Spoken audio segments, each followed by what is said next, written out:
गोविंद मेरो है, गोपाल मेरो है, श्री बांके बिहारी नंदलाल मेरो है, श्री बांके बिहारी नंदलाल मेरो है, गोविंद मेरो है, गोपाल मेरो है, गोविंद मेरो है, गोपाल मेरो है, श्री बांके बिहारी नंदलाल मेरो है, श्री बांके बिहारी नंदलाल मेरो है। सभी भक्त लोग अब ध्यान से सुनिएगा। एक साधना जो अब तक हमने आपसे निवेदन की थी, अपने सांसों को कुछ नहीं करना, केवल देखना। आता हुआ सांस, जाता हुआ सांस, सांस आ रहा है, जा रहा है, कुछ नहीं करना, केवल देखना है।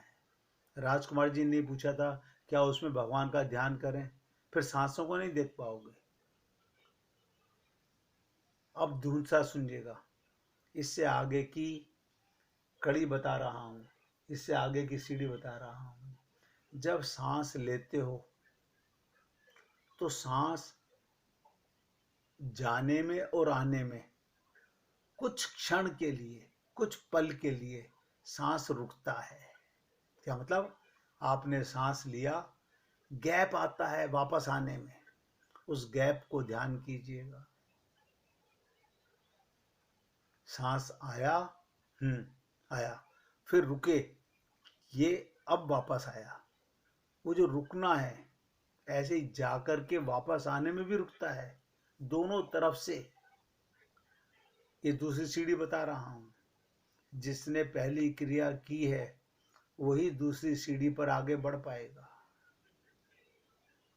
जिसने पहली क्रिया की है, सांसों को देखा है आते जाते, जब तक उसके अंदर पूरी तरह से तन्मय ना हो जाओ, संसार को भूला, ऐसा मत समझिएगा मेरे को संसार भी याद आ रहा है और मैं सांस भी देख रहा हूँ, दो क्रिया नहीं हो सकती। इसका मतलब आप झूठ बोल रहे हैं। जब सांसों को देखोगे तो और किसी तरफ ध्यान जाएगा ही नहीं। ये मन को एकाग्र करने की साधना है, एक ही चीज नजर आएगी आपको। तो दूसरी सीढ़ी मैंने आपको बताई कि सांसों को जहां जाके गैप आता है उस गैप को देखना, नोट करना। हाँ, रुका, आया, गया, रुका, आया, जो गैप आता है बीच में, उस गैप का ध्यान कीजिएगा। ये दो साधना जिस भक्त ने कर ली, वो धीरे धीरे शरीर से अपने को अलग महसूस करने लगेगा। इसके बाद आपको अंदर की तीसरी सीढ़ी बताऊंगा कि साधना में तीसरा मार्ग क्या करना है। तो पहली चीज आपको जो कहा, सांसों,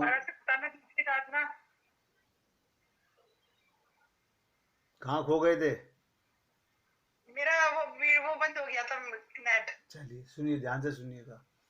मैंने कहा पहली साधना तो आप कर रहे हो। दूसरी साधना, पहला सांस आया, सांस जैसे ही आता है वो कुछ सेकंड के लिए, सेकंड मतलब सेकंड के भी डिवाइड करोगे, उसके लिए रुकता है, वहां गैप आता है। तुरंत नहीं आ जाता कि जाके वो वापस बॉल नहीं है कि टप्पा खा के वापस आ जाएगी। ध्यान से सुनिएगा, वो टप्पा लगने में और वापस आने में भी जो गैप है, उस गैप का ध्यान कीजिएगा। ऐसे ही सांस गया तो जाकर के भी नीचे से वापस आने में एक गैप है। आप दोनों गैपों को नोट कीजिएगा। अगर आपने ऐसा किया, ध्यान से सुनिएगा, इसके बाद तीसरी सीढ़ी की बात करूंगा, जब ये दोनों होने लग जाएंगे और आप अनुभव करने लगेंगे। बोलिए राजकुमार जी। हाँ गुरु जी, इसमें मिनिमम कितना करना है, मैक्सिमम कितना करना है? समय। कोई मिनिमम मैक्सिमम नहीं है। जब तक आप 5 मिनट से चालू कीजिए, आपको घंटों की समाधि लग जाएगी। 5 मिनट, फिर 5 मिनट, फिर आपको लगानी नहीं पड़ेगी। फिर आपका समय अपने आप, जब तक एकाग्रचित मस्ती है। अब बताइएगा, कोई व्यक्ति कहता है मुझे कब तक पीना है? जब तक तुम्हारे में झेलने की हिम्मत हो, जब तक तुम्हारे को आनंद आ रहा है, फिर आपको निकलने की जरूरत नहीं है। आप मुझे बताइए, कोई अमृत पीने से कह सकता है मेरा पेट भर गया? ये अमृत की प्यास है। जब एक बार लगेगी तो संसार का ध्यान, संसार की बातें सब विस्मरण। कौन किसका बेटा, कौन किसकी माँ, कौन किसका पति, कौन किसका मकान दुकान, सब भूल जाओगे। आनंद में गोता लगने लगेगा। ये दूसरी बात मैंने आपको कहा। तीसरी बात फिर 3 दिन के बाद कहूँगा। मैंने आप भक्तों से एक निवेदन और किया था कि जब 2 दिन मैं यहाँ विदेश में आया हुआ हूँ, आपकी सेवा नहीं कर पाता हूँ, शनिवार और एतवार को, संडे को, उन दिनों में आप भक्त लोग एक साथ जुड़ने का प्रयत्न कीजिए। इसी टाइम पर मुझे समय होगा, मैं भी आपको ज्वाइन कर लूँगा। आपने क्या करना है? कोई सांसारिक चर्चा नहीं करनी है, और कोई किसी के लिए कंपलसरी नहीं है। जिसके पास समय हो वो अटेंड कर ले, जिसके पास समय नहीं हो मत अटेंड करो। आपस में जुड़ करके सिर्फ ये चर्चा करनी है कि हम किस स्टेज पर खड़े हुए हैं, अपनी कमियों को और अपनी अच्छाई को। हो सकता है किसी में एक विशेषता ज़्यादा हो, किसी में एक कमी कम हो, किसी में दूसरी विशेषता ज़्यादा हो, वो हमारे अंदर कमी थी। लेकिन चर्चा, मेरा निवेदन है, केवल भगवान की होनी चाहिए। आप भजन सुना सकते हो, भजन गा सकते हो, भगवान की धुन लगा सकते हो, और आपस में भगवान की चर्चा कर सकते हो। ये गोपियां बैठ के यही चर्चा करती थी। उनको संसार की चर्चा नहीं करनी होती थी, उन्हें किसी दौरानी जिठानी भाइयों की बातें नहीं करनी होती थी, उनकी संसारिक पंचायत नहीं होती थी, उनकी प्रेम की पंचायत होती थी, उनकी प्रेम की चर्चा होती थी। मेरा निवेदन है, प्रयत्न कीजिए। आपकी धीरे धीरे भक्तों की आपस में एक गोष्ठी बनने लगेगी, एक दूसरे से आदान प्रदान होगा बातों का, कमियां एक दूसरे की सामने आएंगी जो आप खुद हल कर सकते हो। और फिर कट्ठी कमियां किसी को लगे कि ये हम पूछेंगे, आप ये मेरे से सेवक से पूछ सकते हो, मैं आपकी सेवा करूंगा। जी। गुरु जी, जब हम साधना कर रहे हैं हम्म। तो उसमें विचार तो आते रहते हैं, मन भटकता है दाएं हाँ बाएं, हाँ, तो उसको देखिए, कैसे कंट्रोल करें? बताता हूँ। सांसों से आते हुए जाते हुए सांसों से नजर हटेगी, एकदम से नहीं लगने लगेगी, मगर आपको हटा के उसी पे लगाना है। धीरे धीरे रे मना, धीरे धीरे सब कुछ होए। एकदम नहीं होगा, कठिन है, मगर यही सबसे सरल साधन है। क्यों? आपने कभी अपने सांसों को आते जाते देखा नहीं है? ये प्राण वायु है जो आपके अंदर तक, जब तक आत्मा परमात्मा अंदर है तभी तक सांस जा रहा है, ये वहीं जा रहा है। अभी आगे की बातें इसलिए नहीं बता रहा हूँ कि पहले आप इनको, आपने कहा मन भटकता है, यही तो मन को एकाग्र करने की बात कर रहा हूँ। इससे सरल साधना मन को एकाग्र करने की और कोई नहीं है। ये 2 साधनाएं मैंने आपको बताई हैं। अगर आप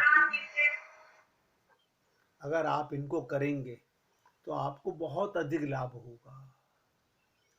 और मैंने जो आपसे निवेदन किया कि आप सभी भक्त लोग सैटरडे संडे को आपस में चर्चा किया कीजिए। चर्चा करोगे, मुझे समय होगा मैं भी आप लोगों को ज्वाइन कर लूँगा, लेकिन चर्चा जरूर करो। और आपस की चर्चा में आपको बहुत कुछ एक दूसरे से प्राप्त होगा। ये सब बातें मैं आपसे इसलिए कर रहा हूँ जिससे कि आपके हृदय में प्रभु प्रेम की 2 दिन का जो समय है ना, ये बेकार ना जाने पाए। कभी तुम्हारे मन में ये अहंकार तो नहीं आता कि तुम प्रेमी या ज्ञानी हो। अपने को अभी प्रेमी या ज्ञानी ना मानिएगा। यदि ऐसा है तो अभी तुम्हें प्रेम या ज्ञान की अनुभूति ही नहीं हुई है। प्रति क्षण बढ़ने वाले प्रेम को कभी भी पूर्ण मान लेना। कोई व्यक्ति अपने प्रेम को पूर्ण ना माने। उतने से तृप्त हो रहना प्रेम नहीं, प्रेमाभास है। अब हम 2 रोटी खा के तो तृप्त रह सकते हैं, हम 2 गिलास पानी पी के तो तृप्त रह सकते हैं। आप मना कर सकते नहीं, अब हमें प्यास नहीं है। लेकिन मुझे आज तक ऐसा कोई भक्त नहीं मिला जो ये कहे कि बस अब भगवान की चर्चा बंद कर दो। ये वही कहेगा जिसका अभी संसार में मन अटका हुआ है, जो संसार के सुख सुविधाओं में अटका हुआ है। वो कहेगा भगवान की चर्चा है बस अब बहुत हो गया, अब कल कर लेंगे। जिसे शरीर का भान है वो संसार की चर्चा में ज्यादा मग्न रहेगा। इसलिए प्रेम की प्यास, मैंने कहा था ना, जैसे मन कभी तृप्त नहीं होता। आपको करोड़ों अरबों खरबों रुपए मिल जाएं, आपकी कभी तसल्ली नहीं हो सकती। कहोगे हाँ ठीक है मिल गए, लेकिन उसकी मेरे पास 500 करोड़ है, उसके पास तो 1000 करोड़ है। ऐसे ही ये जो प्रेम की प्यास है, प्रेम में सदा अतृप्त रहना है, कभी पूर्ण नहीं होना है। ये प्यास बढ़ती जाए, लगी रहे। इसी को कहते हैं आनंद मध्य सिंधु अविनाशा। और जो व्यक्ति अपने गुरु से कहता है बस गुरु जी अब बस करो, इसका मतलब अभी उसका मन भगवत प्रेम की ओर अग्रसर नहीं हुआ है। प्यास जागनी चाहिए, अपने अज्ञान को जानना ही सच्चा ज्ञान है। मैंने कल भी यही बात कहा था, हम अपने को ज्ञानी कभी ना माने। मैं तो अपने आप को मूर्ख मानता हूँ, मैं तो सबका सेवक ही मानता हूँ। अपने अज्ञान को जानना ही सच्चा ज्ञान है। तुम सच्चे अर्थ में प्रेमी और ज्ञानी हो ना, कहने की आवश्यकता नहीं है। इसलिए जिस समय भगवान हमारी इच्छा विपरीत कुछ करते हैं, उस समय उनका वात्सल्य स्नेह अत्यधिक प्रकाश में आता है। वे हमारी इच्छाओं को अपनी इच्छा के अनुसार रखना चाहते हैं। ये उनकी कितनी कृपा है। इससे उनकी कहते हैं ना, जरा सा भी कष्ट आए हम लोग बिखर जाते हैं। भगवान ने हमारे को तकलीफ दे दी। अरे भगवान किसी को तकलीफ देते हैं क्या? आपके शरीर को कष्ट आता है, आत्मा को कभी कष्ट नहीं आया, कभी आ भी नहीं सकता। आत्मा को कभी कष्ट नहीं आता। अब जो बात मैं अब चर्चा करने जा रहा हूं उसे बहुत ध्यान से और एकाग्र होकर सुनिएगा। संसार में 2 प्रकार के पदार्थ हैं, या 2 प्रकार की चीजें नजर आती हैं, एक जड़ पदार्थ और एक चेतन पदार्थ। क्या मतलब? एक एक शब्द ध्यान दीजिएगा। इनमें ये अंतर है, जड़ पदार्थ आपकी इच्छा, आपका ज्ञान, आपका प्रयत्न, स्वयं क्रिया करना आदि गुणों से रहित होते हैं। जबकि चेतन पदार्थ इच्छा, ज्ञान, प्रयत्न, स्वयं क्रिया करना आदि गुणों से युक्त होते हैं। यानी चेतन आत्मा का जो है, उसकी इच्छा है भगवान का प्रेम पाना, उसका ज्ञान है आत्मज्ञान, वो प्रयत्न करता है भगवान की ओर बढ़ने के लिए। और हम लोगों के पास जो ज्ञान है, हम लोगों की जो इच्छा है, हम लोगों का जो प्रयत्न है, वो संसार का है। अन्य जड़ पदार्थों में क्रिया को उत्पन्न करके उन्हें संचालित भी करते हैं। जैसे स्कूटर, कार आदि जड़ पदार्थ हैं, सबको पता है। इनमें कोई इच्छा नहीं है। कभी आपने देखा स्कूटर की कोई इच्छा होती है? आप 10 साल खड़ा रखो, वो अपने आप से तुम्हें कहने नहीं आएगा कि मुझे चलाओ। आपको कार नहीं कहने आएगी, स्वयं नहीं चलते। इनको चलाने वाला ड्राइवर चेतन है। एक एक शब्द पे ध्यान देना। उसमें इच्छा भी है, चेतन में इच्छा भी है, ज्ञान भी है, और इन स्कूटर, कार आदि जड़ पदार्थों का संचालन भी करता है। क्या मतलब हुआ? अब जो बात मैं आपको इनके माध्यम से बताना चाहता हूं उसको सुनिएगा। जब जो शरीर, मन, इंद्रियां, बुद्धि आदि शरीर भी जड़ है, मन भी जड़ है। ये आपकी जो इंद्रियां है ना, 10 इंद्रियां, 5 ज्ञानेंद्रियां, 5 कर्मेंद्रियां और मन बुद्धि, सब जड़ हैं। ये आपको चेतन नजर आती हैं, है नहीं। एक एक शब्द पे ध्यान दीजिएगा। ये सब जड़ है। शरीर भी जड़ है, मन भी जड़ है, बुद्धि भी जड़ है और ये 10 इंद्रियां भी जड़ हैं। इनमें भी कोई अपनी इच्छा, ज्ञान स्वयं क्रियाएं नहीं है। न इनकी कोई इच्छा है, न इनका कोई ज्ञान है। आपको तो लगता है नहीं, मेरी आंख में तो इच्छा थी, मेरे कान में तो इच्छा थी। ना ना ना, आपका कान सत्संग नहीं सुनना चाहता। आपने सुना कभी कि कान चाह रहा हो सत्संग सुनना? इन सब जड़ पदार्थों को संचालन चेतन आत्मा करती है। ये सत्संग में आपकी आत्मा बैठाती है आपको। कभी आप सोच रहे हो कि मेरा शरीर मेरे को बैठाता है? ना ना, शरीर तो और आपका मन तो संसार में भटकना चाहता है। आपके मन को संसार अच्छा लगता है, परिवार अच्छा लगता है। अब मेरी दुरानी ने मुझे बुलाया है, अब मेरे देवर ने मुझे बुलाया है, मन क्या करेगा? उनके पास जाने का। आत्मा क्या कहेगी कि सब कुछ छूट जाए, मुझसे मेरे प्रभु का प्रेम और सत्संग ना छूटे। ये आत्मा की प्यास है। एक एक शब्द पे ध्यान दीजिएगा। मैंने कई बार आपसे निवेदन किया, आप किसी की सेवा करने के लिए, कुछ भी कार्य करते हैं सेवा करने के लिए, वो तो भगवान के निमित्त करते हैं। और आप एक दूसरे का मन बहलाने के लिए, एक दूसरे के वादे पूरे करने के लिए जो भी काम करते हैं, वो आप अपने मन के लिए करते हैं, मन को खुश करने के लिए, जड़ को खुश करने के लिए। वो आपका कोई भी काम भगवान के यहाँ नोट नहीं होता, 0/100 है। आपको लगता है मैंने बहुत काम किया, कुछ नहीं किया। तो चेतन आत्मा में इच्छा भी है, सब नोट करेंगे, ज्ञान भी है और वही प्रयत्न करती है। ये तीनों गुण आत्मा के गुण हैं। आत्मा ही शरीर में आकर के आत्मज्ञान होने के बाद व्यक्ति भगवान से मिलना चाहता है। और जब तक वो अपने को शरीर मानता है, तब तक संसार में ही भटकता रहता है। तो चेतन आत्मा में इच्छा, ज्ञान और प्रयत्न इत्यादि गुण है। फिर भी जो आजकल के चेतन मनुष्य हैं, ध्यान से सुनिएगा, वो स्कूटर कार आदि जड़ पदार्थों को चलाना तो सीख लेते हैं, अब बहुत सीमा तक इनका सफल संचालन भी कर लेते हैं। बहुत से कहते हैं मैं बहुत अच्छा ड्राइवर हूँ, परंतु जो शरीर, मन, इंद्रिय आदि जड़ पदार्थ हैं, अब आप हम लोग सब फंस जाते हैं आकर के। हम कैसे ड्राइवर हैं? हम कैसी आत्मा है? हम मन के गुलाम हैं। कभी आप कार के गुलाम हुए? कभी स्कूटर के गुलाम हुए? आप शरीर के तो गुलाम हैं, इंद्रियों के तो गुलाम हैं। इसीलिए मैंने कहा, जो सही संचालन करने वाला होता है, आत्मा जिसे ज्ञान हो जाता है, वो मन, इंद्रिय आदि जड़ पदार्थों का, इनका संचालन करना, इन्हें नियंत्रण करना जब तक नहीं सीखता, यही तो गुरु से सीखना है।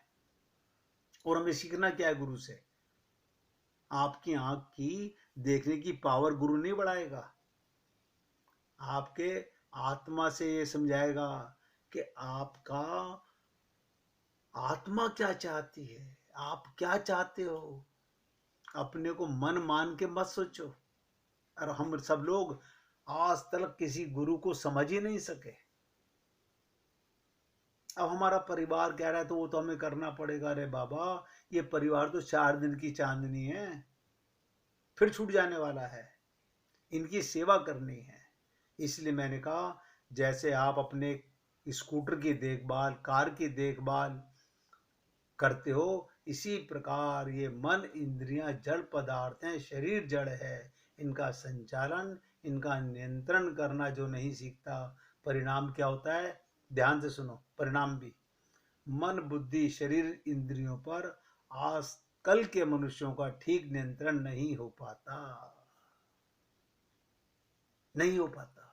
हम मन के गुलाम हैं, जिसके कारण उसका रिजल्ट भी सुनिएगा, चिंतन, आचार, विचार, व्यवहार सब बिगड़ जाता है। वे मन इंद्रियों पर नियंत्रण ना कर पाने के कारण क्रोध, ईर्ष्या, अभिमान उनके अंदर आने लगता है और उसके शिकार हो जाते हैं, जिससे उनका जीवन दुख में हो जाता है। टेंशन में है हम लोग। आप बताइएगा, आत्मा को कौन सी टेंशन है? अगर कोई भी भक्त ये कहता है कि मेरे को बहुत टेंशन है, इसका मतलब वो शरीर में आ गया, वो आत्मज्ञान से भूल गया। सब नोट करें इस बात को। टेंशन का मतलब ही आप शरीर में आ गए। क्रोध आया तो आप शरीर में आ गए, अभिमान आया तो आप शरीर में आ गए। ये सारे दोषों के शिकार हम हो जाते हैं, जिससे हमारा जीवन दुख में हो जाता है।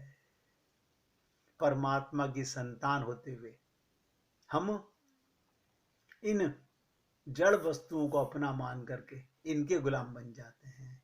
इसलिए सभी पुण्य आत्माओं से निवेदन करता हूं, आप मन इंद्रियों का भी संचालन करना सीखें। जब मैं सोमवार को आपकी सेवा करूंगा, फिर पूछिएगा कि इनका संचालन कैसे करें। इसके ऊपर चर्चा करूंगा उस दिन कि मन इंद्रियों का संचालन, शरीर का संचालन कैसे करें, इन पर नियंत्रण कैसे करना चाहिए। जैसे आप अपनी कार का, अपने स्कूटर का देखभाल करते हैं, आप देखभाल करने वाले आप ड्राइवर हैं। यही त्रुटि हम सदा से करते आ रहे हैं। और हम क्या कर रहे हैं? बहुत पूजा, बहुत पाठ, बहुत हवन पूजन करा रहे हैं, पंडितों को बुला बुला करके खूब। नतीजा कुछ नहीं निकल रहा, सब ढोल के पोल है। इसलिए इनसे बाज आइएगा। अब 1 मिनट कीर्तन कीजिए। श्री राम जय